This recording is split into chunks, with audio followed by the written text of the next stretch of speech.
much for inviting me. Thank you. All right, everyone. Thank you for being here and welcome to the next session. So Anna Rafferty is an expert on educational data mining, especially in conjunction with reinforcement learning. And I remember when I saw your tutorial, I think it was in the EDM conference on Montreal, and I thought it was basically one of the most exciting frameworks that I have seen in EDM for quite a while. It also ties in quite nicely into a talk we had just 2 hours ago, given by Professor Nebel, who described artificial intelligence agent coordination. And there, one of the audience questions was, okay, what do we do? Can we even model this in any formal way once humans are in the loop? And Anna, you are actually an expert in framing systems that do interact with humans still in a precise reinforcement learning fashion, and having basically a cooperative objective function that the agent tries to optimize, namely that the human learns. So with that a bit clumsy introduction, I am very excited to have you here and give the stage over to you. Thank you so much. Really appreciate it. I'm really, really happy to be here. So I'm just going to share my screen. And as mentioned, I'm going to be talking a little bit about education and machine learning and the ways that these can really be thought of together. So my talk is entitled Personalizing Instruction and Recognizing Student Misunderstandings Using Reinforcement Learning. And really, I think all of this work fits really well with the interdisciplinary theme here, because it's sort of at the intersection between computational cognitive science, machine learning, and education. And all of the work that I'll be talking about today is involved with educational technologies. I imagine over the past year that most of us have done something with educational technologies, whether we wish to or not. But you might not be aware of just what a broad spectrum of educational technologies there is out there.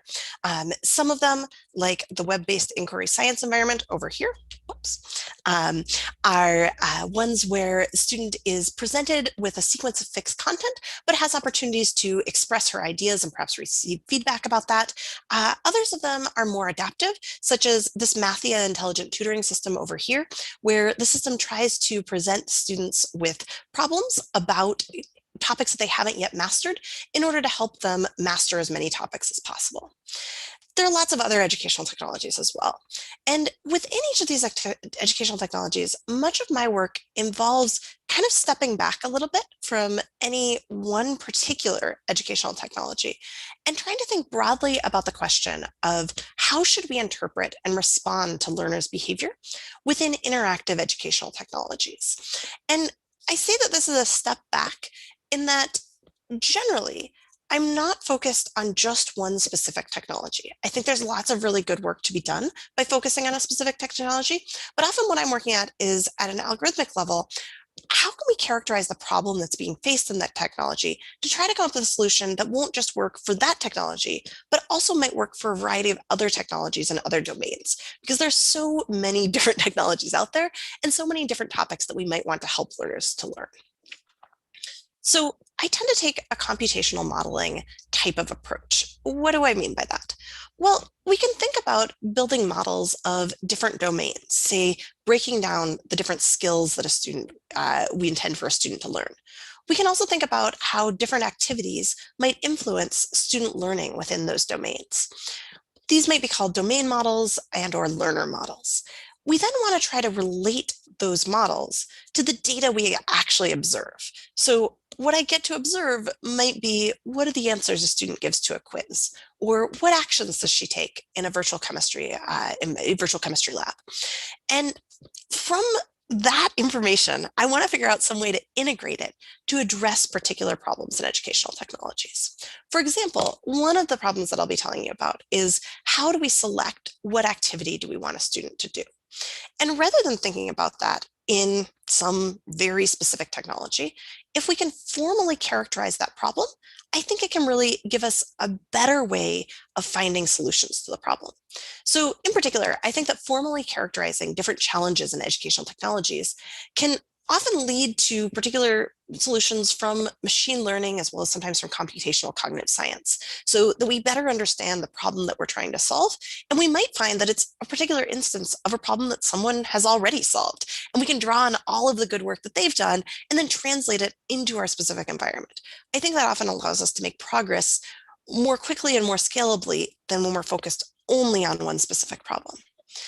I don't want to give you the impression, though, that I think that this only goes in one way, that somehow computer science is going to come in and solve all of the problems in education.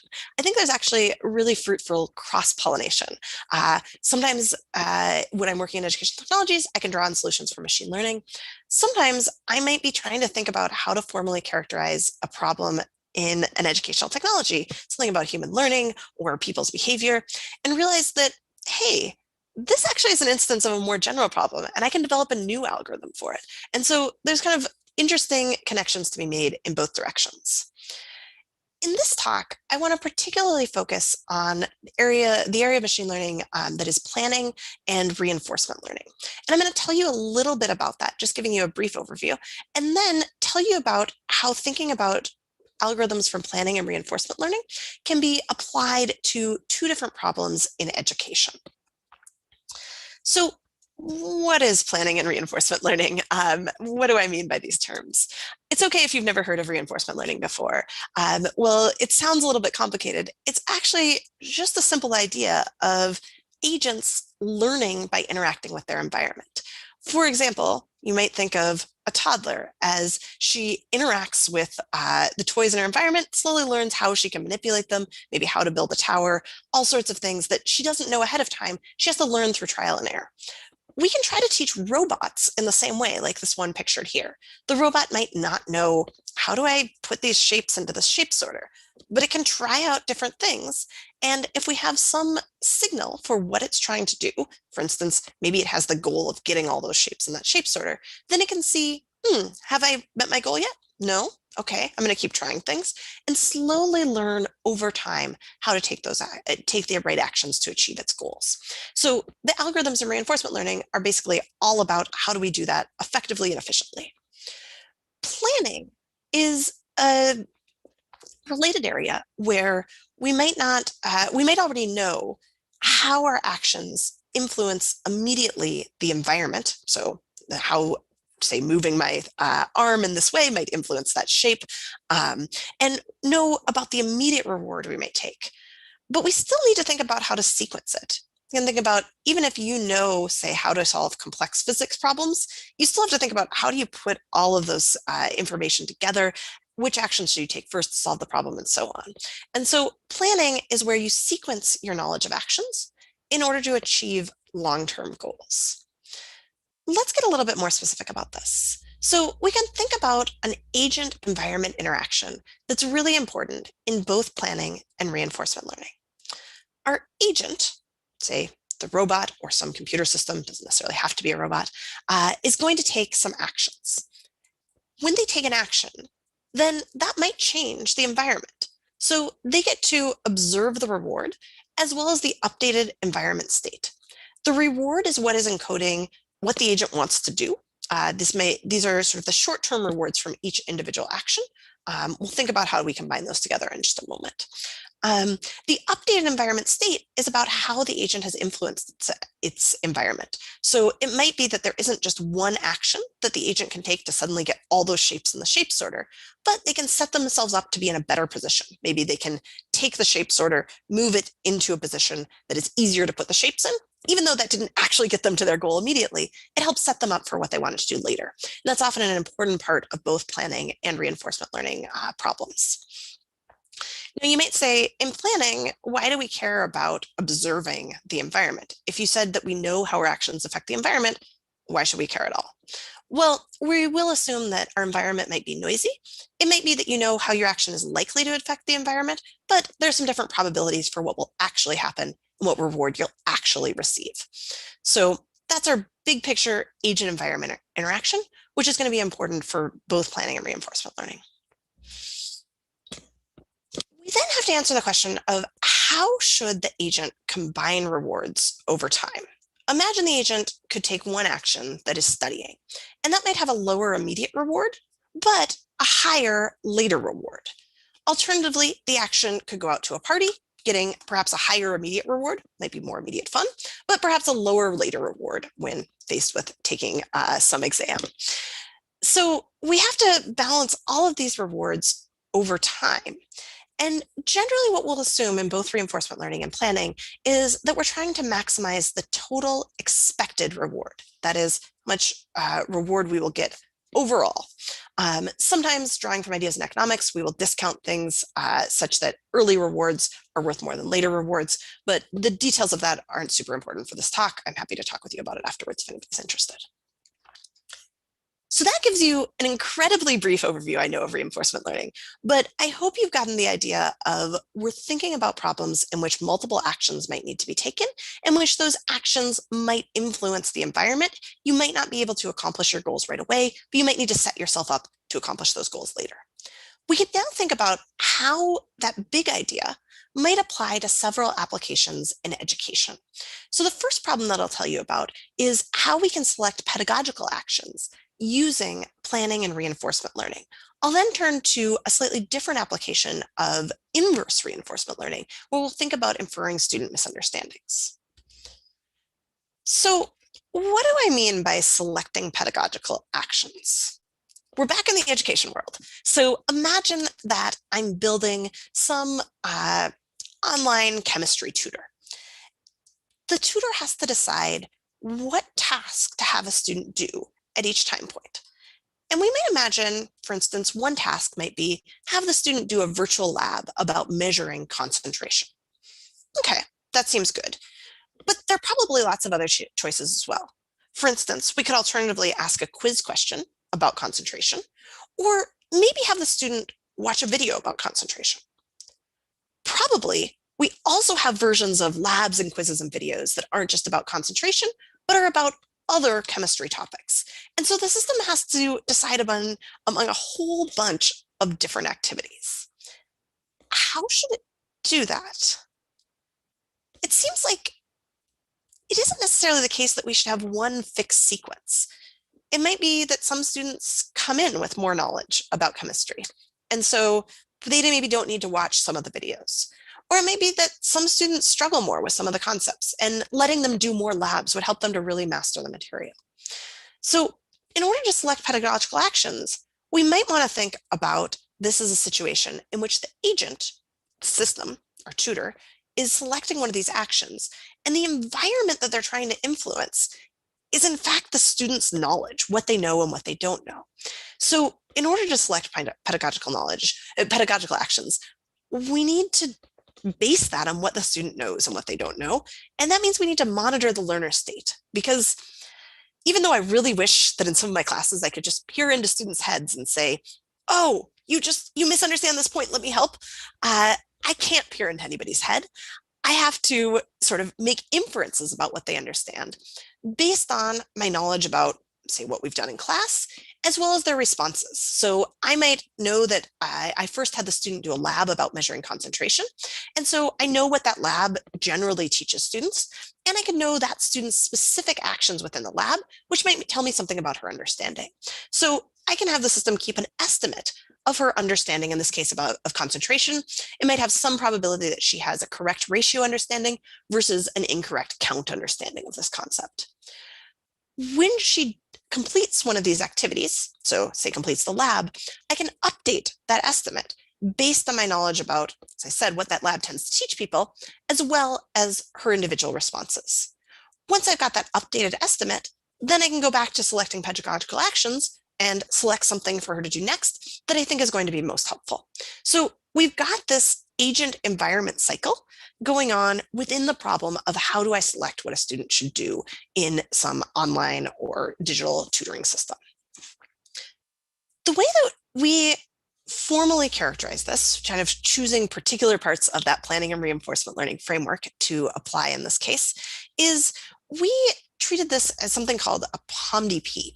And the important thing about the POMDP is just to know that it is a model that assumes that there are some things that are partially observed, that's the PO, or unobserved. So the partial observation here is that we don't know the student's knowledge entirely. We just observed something about her behavior. And the MDP is about what our underlying model of knowledge will be, which is that we assume that if we knew the student's knowledge state, so we knew exactly what her understanding was of a particular topic, it wouldn't matter how she got there.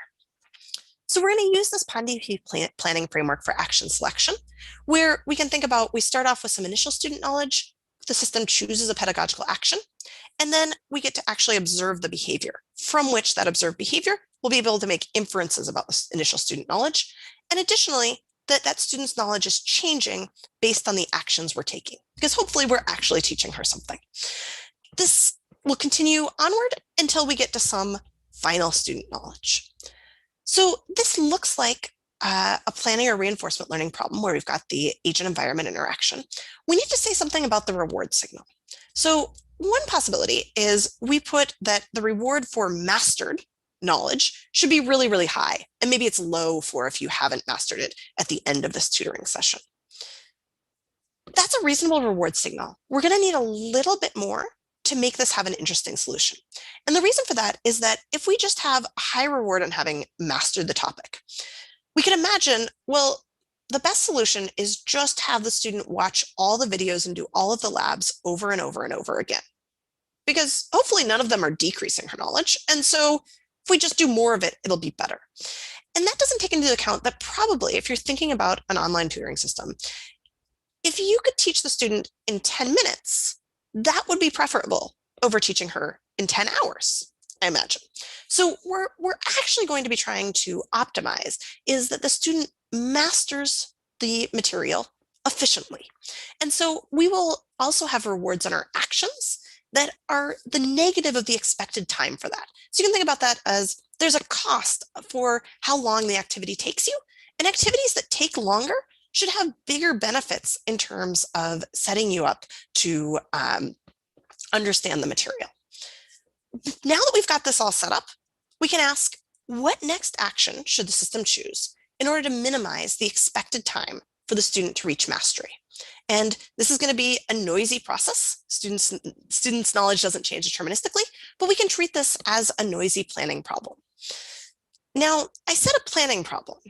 That means that I must know something about the relationship between the student knowledge and the observed behavior, and between the student knowledge at one time step and at another after some action has taken place. If I didn't know that, I could treat this as a reinforcement learning problem, but solving that problem might be tough. It might require lots and lots of interaction with students, and that's costly. If you're doing it in real classrooms, that's time that they're getting away from instruction. And just in general, you need a lot of data for some of these methods.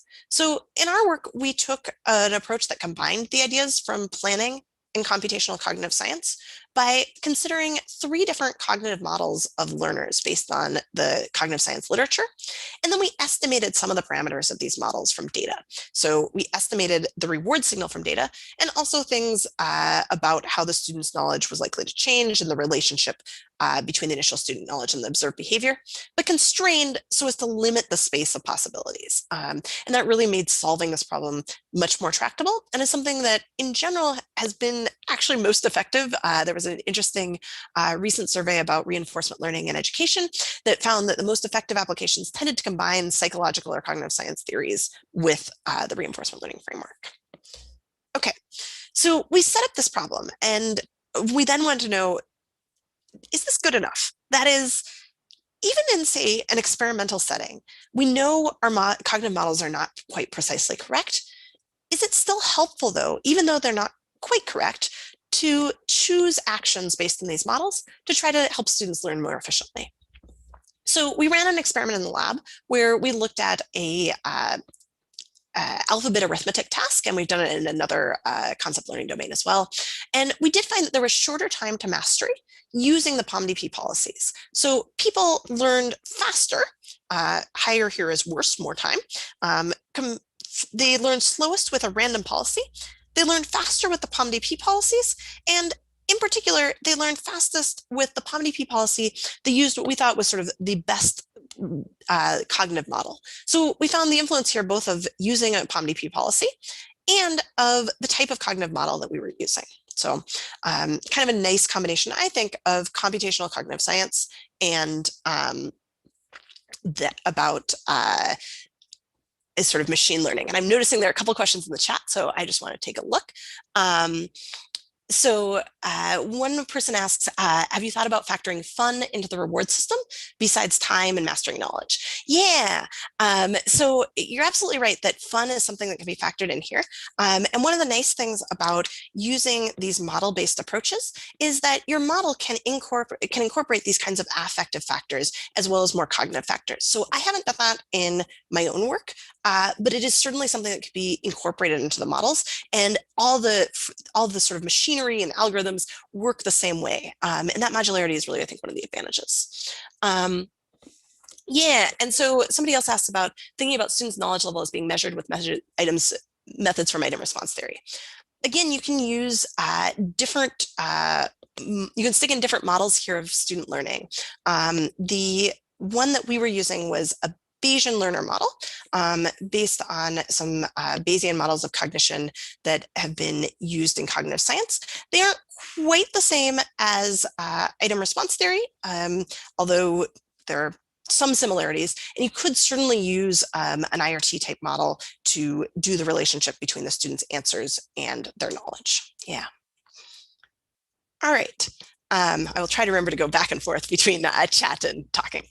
And then we'll hopefully have lots of time at the end for questions as well. So I told you about sort of our work, which was very lab-based and a pretty artificial task, to be honest.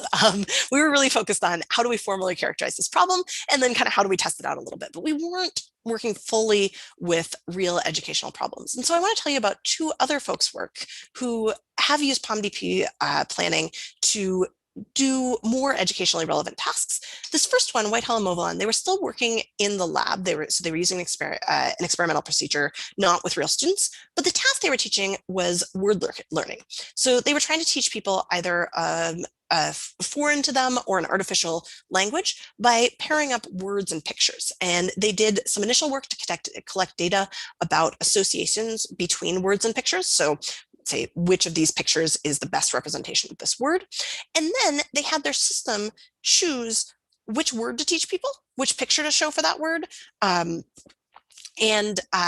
whether to give a positive example, a negative example, or doing various kinds of quizzes. So it was a more complex environment, more actions, trying to scale up this idea to a bigger environment. And what they found was that their POMDP policy did improve upon one of their two control policies. So they had two non-POMDP policies, both of which were pretty sensible policies. They weren't totally random like our control was. And one of them did worse than their POMDP policy.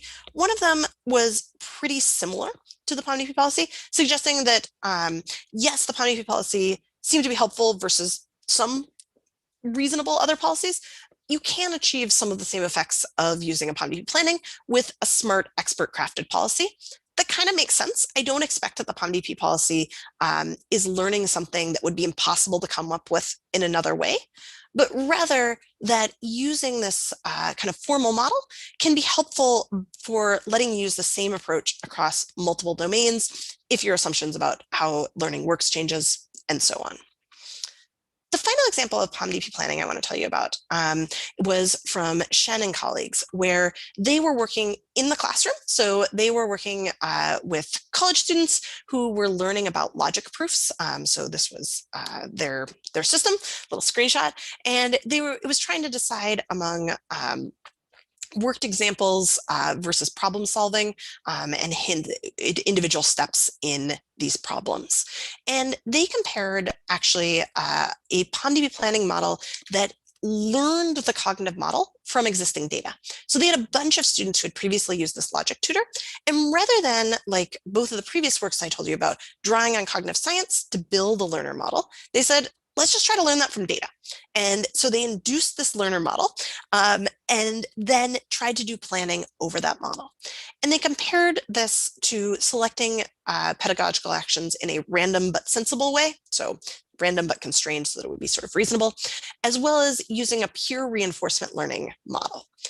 And what they found, there's a whole bunch of data here, but we look here, these results are from their POMDP planning approach, and they found that there were higher normalized learning gains for the POMDP planning approach versus for the reinforcement learning approach or the random approach. And they achieved these normalized learning gains in less time. So they took about 3 hours versus a little over 4 and just under 4 hours. And so I thought that this was a nice example, both of the fact that you can, in fact, work directly from data.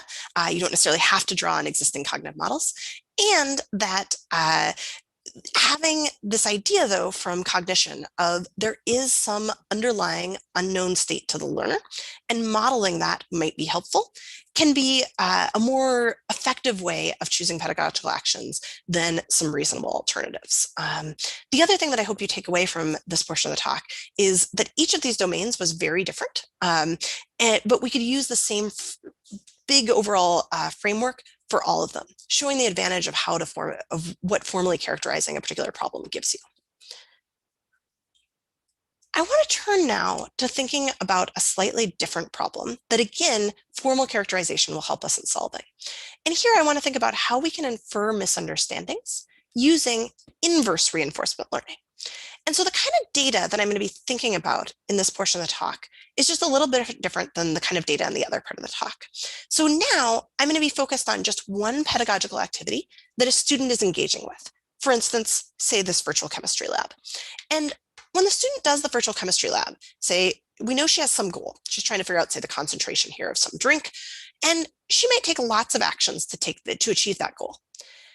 She's not necessarily going to take exactly the same actions as some other student, and I can't necessarily mark each of those actions as right or as wrong. Instead, I want to think about them collectively in some way and think about how well she's achieving her goal. How do those go together as a strategy? What might the actions she take tell me about her understanding, regardless of whether she actually achieves that goal? And so this is different than reinforcement learning in that I actually have actions. I don't need to take them. I'm watching the student take them, and I want to learn something from the actions that are taken. This can be a hard problem because there are so many different actions, but it's a really common one in educational technologies, not just in virtual chemistry labs, but lots of educational games. You might observe the actions a student takes. And I would argue that even something like equation solving can be seen as a multi-step process where a student might take actions that form part of a larger strategy, and whether or not the student gets the right answer or what wrong answer she gets should be interpreted within light of all the steps that she takes. So to try to characterize the problem of how to go from the set of actions to an estimate about what the student understands and what she might misunderstand, we drew on ideas from inverse reinforcement learning. So we said in regular reinforcement learning, the agent is taking actions and learning about those actions. That works really well if you can encode the reward from each of the actions. So knowing something about how to have that reward signal. But if it's hard to articulate the reward signal, then it's going to be really hard to set that up as a nice reinforcement learning problem. Some tasks, like, say, wanting an agent to autonomously fly a helicopter upside down in a circle, articulating that reward is hard. I don't know how to do that. But it turns out there are experts who can actually fly helicopters upside down in a circle. And in inverse reinforcement learning, the idea is that rather than having the agent take its own actions, you have it observe expert behavior and try to infer a reward function based on that. And then it can take actions on its own later on. So what we're going to draw on is this idea of going from actions to some beliefs. In this case, beliefs about the reward function. But we could also think about beliefs more generally about an environment or about a domain. So translate this into understanding. So to apply inverse reinforcement learning to understand students' actions in games and other activities, we will assume that students are acting like noisily optimal experts, okay? They're not doing it perfectly. Don't worry, I'm not saying that they are in fact always acting optimally, but we're going to assume that students are trying to maximize their rewards given what they know. They're trying to do well in the game. We could relax that and try to also infer their goals, but at some point we need to make some assumptions about what they're doing in order to have any chance of interpreting their behavior. So given that we've made that assumption, how can we translate this into some sort of algorithmic solution? Well, the solution I'm going to take is something that I'll call Bayesian inverse planning, which could also have been called Bayesian inverse reinforcement learning. And the basic idea is our goal will be to infer a distribution over possible ways of understanding given the behavior. So this is just a tweak on inverse reinforcement learning, that we're not inferring distributions over rewards. We're not trying to learn the reward function of a game, but rather learn what the way the student thinks this works, which will tell us something about whether they understand the concepts. How do we do that? Well, that means to infer a distribution over possible understandings, we're going to need to specify some space of possible understandings. And here is where kind of the cognitive science part is going to come in again. We're going to assume that we have some space of possible understandings that we can draw on. We then try to form this probability distribution, a posterior distribution over that space of understandings, given that we've observed the actions.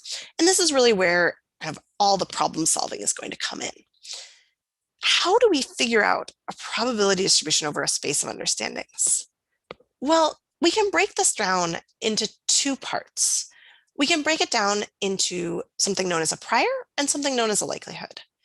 A prior is used to encode information about what misunderstandings are common. So in the prior, we can encode something about the fact that, for instance, fraction arithmetic tends to be more difficult in most age groups than fraction multiplication. And so we might expect higher prior probability on those misunderstandings about addition than about multiplication.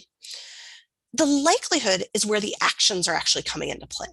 And they tell us that likelihood asks, what is the probability of the observed data, the observed actions, if the learner has a particular understanding?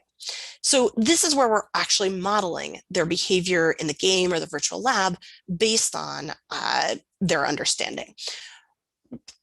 What we do is we take a Markov decision process approach. This is basically assuming that they are taking actions in a way that's a little bit modular. So assuming that there's certain independencies in their actions. Again, I'm happy to get into some of the details of that in questions afterwards if you like. If we can do that, then we can find this distribution. And so to apply this inverse planning to a particular domain, we have basically 3 steps. We first come up with this representation of understanding. When we did this for algebra, we broke it down into various skills. So for instance, various correct and incorrect ways of applying the distributive property and having a parameter estimating students' knowledge of that, estimating their probability of arithmetic errors. We also had some parameters that were about strategies. For instance, how optimally a student chose strategies. So we break this down into this theta. That's our first input that we need for inverse planning. We then have to model the domain and the task, having the relationship between a particular understanding and the actions that a student might take.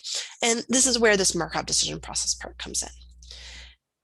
With those 2 inputs, it is actually relatively straightforward to draw on algorithms from statistics and machine learning known as Markov chain Monte Carlo approaches, which gives us an estimate over the posterior probability over theta. And I just want to briefly tell you about that. Kind of what you get out of this. I'm going to focus on equation solving for just a couple of results to tell you about. So what you're getting out of this system is a distribution. And here I had a 6-dimensional space of understanding. So I'm getting out 6 posterior distributions. And the nice thing about a distribution is its spread and its location can tell me something. So for example, for arithmetic, I can see that it's a little bit farther away from 1. 1 here would be totally mastered. So I think the student has some misunderstandings about arithmetic. There is also some spread here. It's not super peaked. And so I have some confidence in it, but also some spread. So knowing about how confident I am in the system's estimate is useful because I can decide, should I intervene to try to, say, correct a misunderstanding, or am I just really not certain and I should collect more information, watch the student take more actions before I intervene. And I think that's one of the advantages of the kind of probabilistic approach that we take. We've tested out this kind of approach in several different situations. We've looked at in simulation that we find estimated parameters that are close to the true parameters. In piloting, we also found that its inferences were consistent with human annotators, as well as having a strong correlation with teachers' estimates for student skills for 5 of the 6 dimensions of this, again, for equation solving. So we've seen some ways of trying to actually use the system. And even though we're interpreting pretty complex behaviors, we find that it has relatively accurate results. Now, I started off this talk by trying to emphasize why I think that formally characterizing problems in education can be really useful for making progress. And so I want to just tie that back into this inverse planning approach by saying it's not just equation solving and it's not just inferring misunderstandings this can be helpful for. We've applied this in a bunch of different areas. We've used it to personalize remediation activities within an online algebra tutor. So kind of getting at that pedagogical action selection, but using a really complex, more complex method for inferring students' understanding.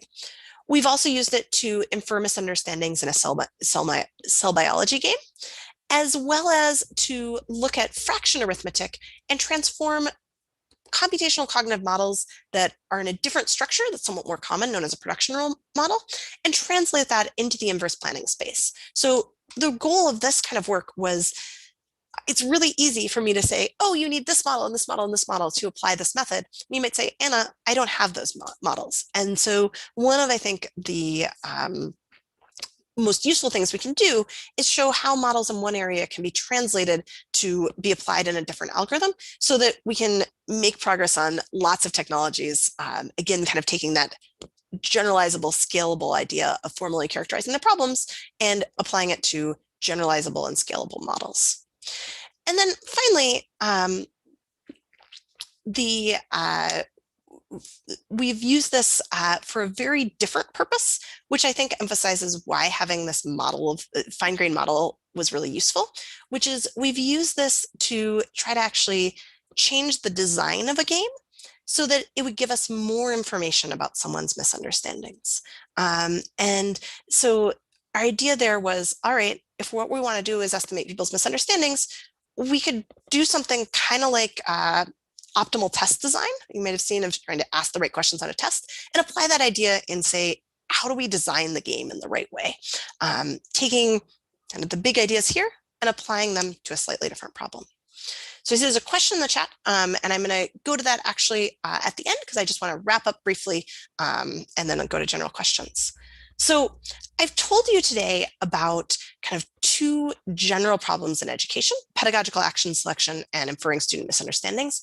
And I think they're examples of how formalizing challenges in educational technologies can lead to scalable modular solutions. And I think that combining this kind of step back approach with working on specific individual technologies and figuring out how to translate these into particular domains is going to be really helpful for moving educational technologies and forward and building better, more effective personalized technologies.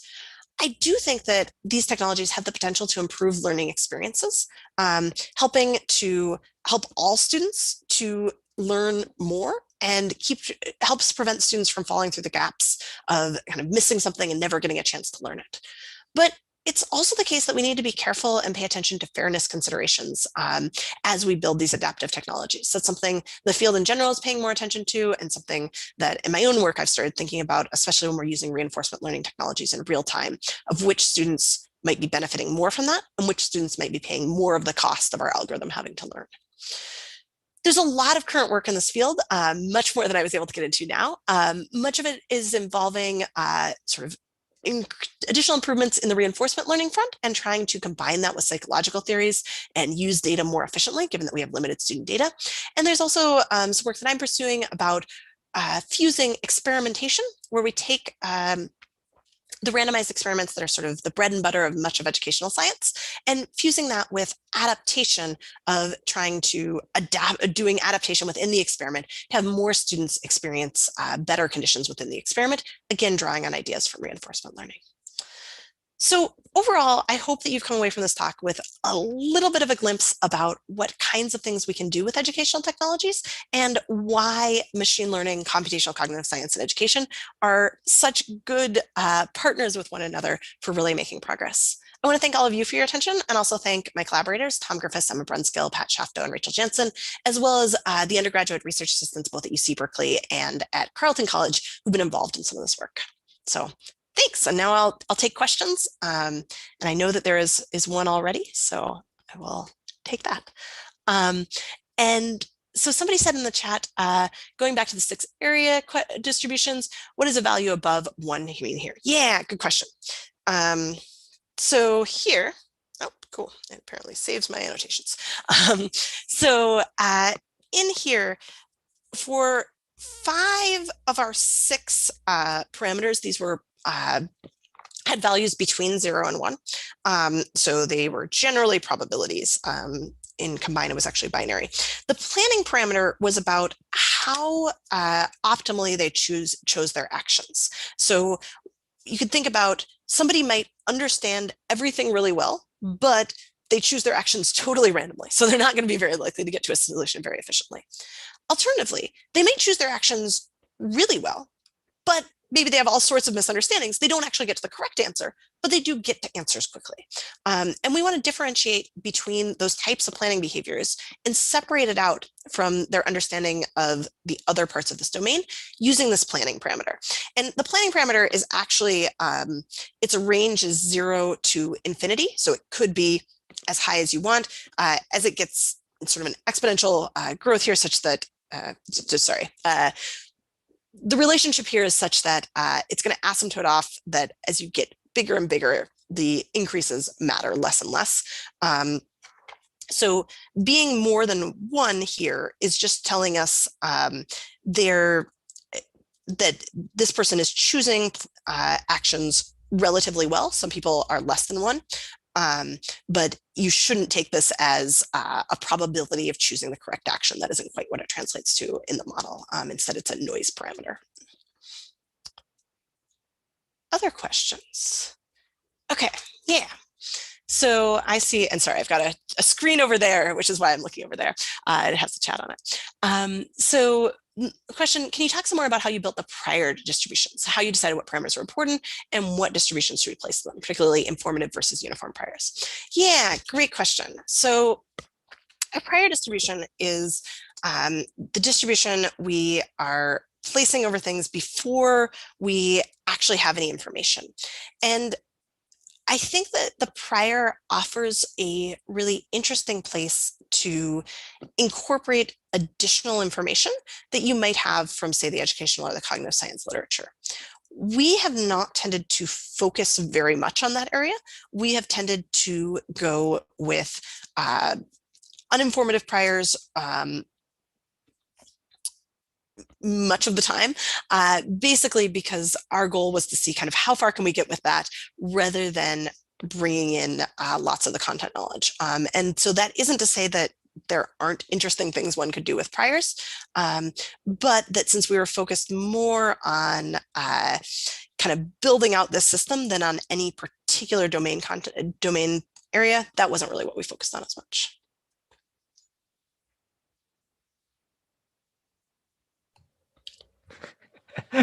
Right.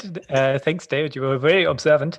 While we wait for more questions from the chat, I wanted to get one question in myself. Could you elaborate a bit more on the interdisciplinary collaboration that you have to do to get to such a model, like talking to the educational experts, what kind of knowledge components are actually important, what kind of skills are relevant, what are typical mistakes, and so on, and how you would communicate results from your research back to the educational experts so that they can adjust their system, perhaps? Yeah, that's a great question. So there are, I think, 2 parts. So I'm going to start off with the how do we make sure that we are doing things that are really educationally appropriate and drawing on the knowledge from education and from cognitive science. So one of the things I have tried to do is kind of build collaborations broadly, not just on this project, but on some other projects, and have some of those really be about going into the classroom and getting to work with specific technologies. Because while I think probably I am more effective when I am a step back at building kind of the algorithmic parts. I think that I do a better job of that if I also know what's happening in classrooms and have seen how these things actually get used. So that's one thing. In terms of building kind of our space of understandings, we drew on existing literature. So we looked at literature about what sorts of algebra mistakes people made and looked at kind of the existing models for that. Similarly, when we were looking at fractions, we actually talked with David Braithwaite and colleagues who had done a bunch of really nice studies about fraction arithmetic, collected some data, and also built a model about how they believe people learned fractions. And so then we tried to translate that. What if we take that model and translate it into our system to learn about individual differences? And I think that tie to the literature is really key for making sure that you're working on problems that will hopefully have impact somewhere versus just building this cool system that you're like, that was fun. And the PhD student who's been involved in some of this, Rachel Jansen, is really interested in mathematical cognition. So that's been nice to have that perspective. In terms of translating back to educational experts and getting people to actually use some of these things, I think that's a challenge. It's challenging on the researcher front because I think there are fewer incentives to do that. You're like, oh, how do I do that? That's a much longer process. Where's the paper? So it's definitely been a challenge. We built this website, Emmy's Workshop, to try to make this publicly available, some of this stuff. And we did talk to some teachers and get teachers involved with some of our experiments with the hope that they might adopt some of it. The tricky thing is also, they have lots of feature requests that are totally reasonable feature requests, but are not researchy feature requests. Like, we want to be able to save this thing and do this. And so that's, I think, a real challenge with a lot of this work. I've seen a lot of people in the field do startups and do collaborations with industry, because you kind of need both. You need not just the research, but also all the customer support and just the people to really help make it happen. So that's a great question that I don't have all the answers to yet. All right. Let's see, there's a long question in the chat, so just give me a moment. Can you tell us a little bit more about the testing, e.g. how big were the test groups? Yeah, so in our experiments, so in the shorter time to mastery using POM-DP policies, in our original experiment, it was a lab-based experiment, and I think we had 40 people in each condition, so relatively small. I'm gonna stop sharing because it seems to not be letting me change slides, but I will go back to slides if need be. So we had about 40 people in each condition. The Whitehill, Movilon, and then Shen and colleagues, they had a few more in each condition, I think on the order of 60 to 100-ish. I think that there's kind of a bigger question you might be asking, which is about how do you make sure that these results are going to be generalizable, be replicable across different settings? And that is definitely one of the challenges of educational research, because you have to, you want to get enough people to be able to show a result, but also not have to, like in the case of a classroom experiment, wait several years to get enough participants. So I think there's some really interesting work that has been trying to test out different educational interventions at scale in like massive open online courses, or MOOCs, as well as in 1,000 or 2,000 person university classes sometimes. But ours were smaller lab-based experiments. And then we've got a question, can you expand a little more on the ethical implications of the approach? In the words of John Self, AI Ed, in education cares and is careful. Consideration of fairness is an example, but the inherent focus on uniformity of the subject domain would seem to raise a fundamental question. Yeah, interesting. So I think that ethical implications, so there are a couple of different ethical implications here. So first, we want to be thinking about how well does the system work for different students? For instance, are there certain students who are not well modeled by our approach? And can we detect that? If we can detect that, then at least we could do something else to say alert this teacher and so on. I think there's a lot of power in partnering between teachers and systems rather than simply saying, we'll throw this all over to the system.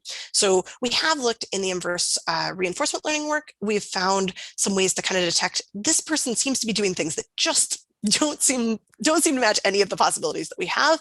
And so that could be a signal that, hey, the teacher should take a look at this. Maybe it's a problem with our system. Maybe it's something, maybe the student doesn't understand anything about how the interface of what they're working with. And so having a teacher go help that would be more helpful than trying to diagnose what the algebra problem is, those kinds of things. The fairness considerations, I think, also are about when you are if you're doing something like action selection and you're learning that in real time, you have to sometimes take some actions that you might not know how good they are. And if there are certain students who are less likely to model well or less likely to know as much about, then they are going to be more likely to have actions taken that might be less good. And that can be really problematic, especially if you have say one smaller group that tends to then be experiencing these exploratory actions more often. I think, though, considering these questions is really important. I don't think the fact that these questions exist or that they arise when thinking about general algorithmic approaches is a sign of not caring or not being careful, in the sense that I think there are ethical implications to any of the ways that we teach people. And so figuring out how to make these automated systems work effectively across all students is just as important as figuring out how to make, say, me in my classroom teach effectively across all students, and that we can have a general approach that we customize and are careful with for individual situations. But I think it's absolutely an important area to be focusing on. And I'm really glad that machine learning generally, as well as some of my work specifically, is thinking more about these fairness questions. Right. I think we have to unfortunately close down the session at this point to make space for the next speaker. But if I understand correctly, you will be available in Gathertown later on. So please do get in contact with Anna. And perhaps as a very slight also response to this ethics question, one thing I like about the educational data mining and AI community is that the goals of people who interact with the system and the system itself are more aligned than in other areas of AI, because both want that the student learns. And I would assume that students also want to learn. Let's say that is an assumption I have. But that is at least removes one of the ethical hazards, not all of them, but one that might be more of a problem in other domains. So thank you again so much, Anna, for taking the time to do the talk here. And also, I hope you will have a great conversation with the participants in further time.